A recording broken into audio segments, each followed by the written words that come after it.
একটি স্ত্রীলোক, পরম ভক্ত, বয়স 31 কি 32 হইবে, ঠাকুর শ্রীরামকৃষ্ণের কাছে প্রায়ই আসেন ও তাহাকে সাতিশয় ভক্তি করেন।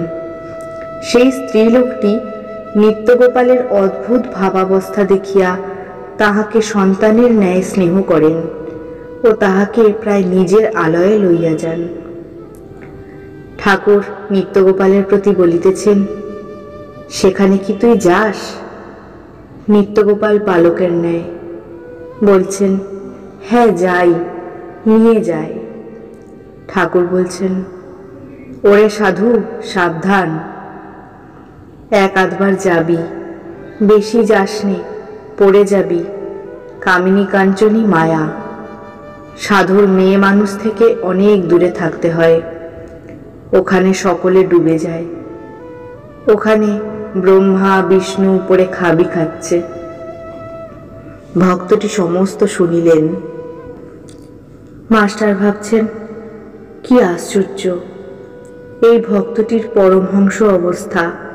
ঠাকুর মাঝে মাঝে বলেন, এমন উচ্চ অবস্থা সত্ত্বেও কি ইহার বিপদ সম্ভাবনা?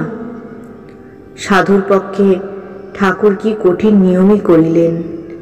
মেয়েদের সঙ্গে মাখামাখি করিলে সাধুর পতন হইবার সম্ভাবনা।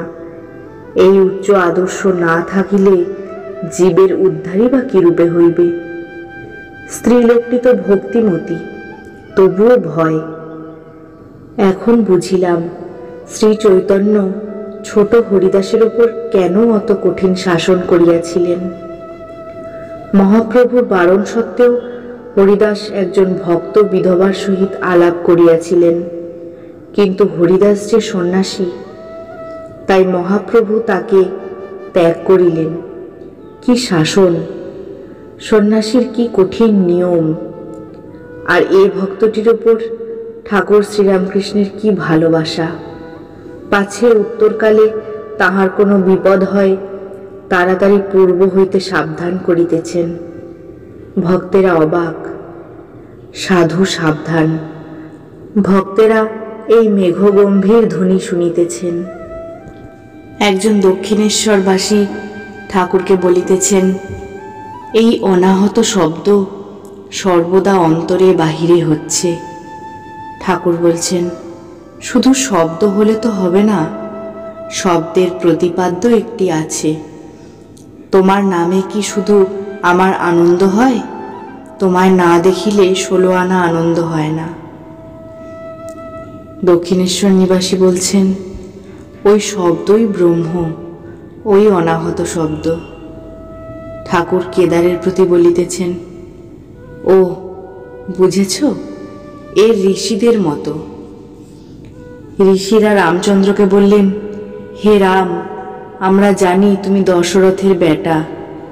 ভরদ্বাজাদি ঋষিরা তোমায় অবতার জেনে পূজা করুন, আমরা অখণ্ড সচ্চিদানন্দকে চাই। রাম এই কথা শুনে হেসে চলে গেলেন। কেদার বলছেন, ঋষিরা রামকে অবতার জানেন নাই, ঋষিরা বোকা ছিলেন। ঠাকুর গম্ভীরভাবে বলিতেছেন, আপনি এমন কথা বলো না।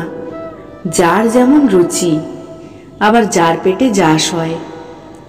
একটা মাছ এনে মা ছেলেদের নানা রকম করে খাওয়ান, কারুকে পোলাও করে দেন, কিন্তু সকলের পেটে পোলাও সয় না, তাই তাদের মাছের ঝোল করে দেন, যার পেটে যাস হয়।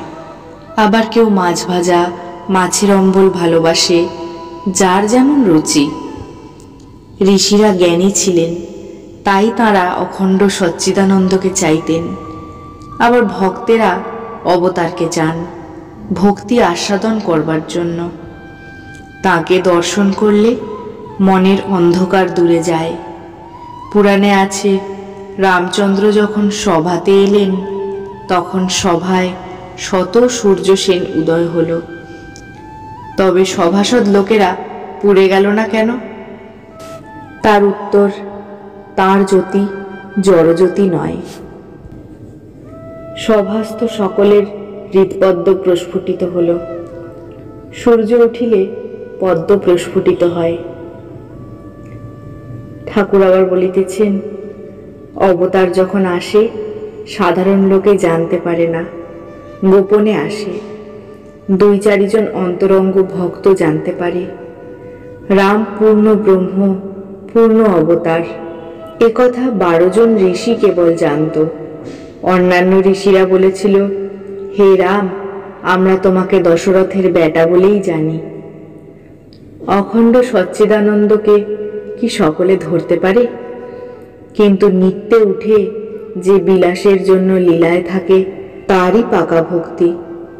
বিলাতে রানীকে দেখে এলে পর তখন রানীর কথা, রানীর কার্য এ সকল বর্ণনা করা চলতে পারে। রানীর কথা তখন বলা ঠিক ঠিক হয়। ভরদ্বাজাদি ঋষি রামকে স্তব করেছিলেন আর বলেছিলেন, হে রাম, তুমিই সেই অখণ্ড সচ্চিদানন্দ। তুমি আমাদের কাছে মানুষ রূপে অবতীর্ণ হয়েছ। বস্তুত তুমি তোমার মায়া আশ্রয় করেছ বলে তোমাকে মানুষের মতো দেখাচ্ছে। ভরদ্বাজাদি ঋষি রামের পরম ভক্ত, তাঁদের ভক্তি পাকা ভক্তি।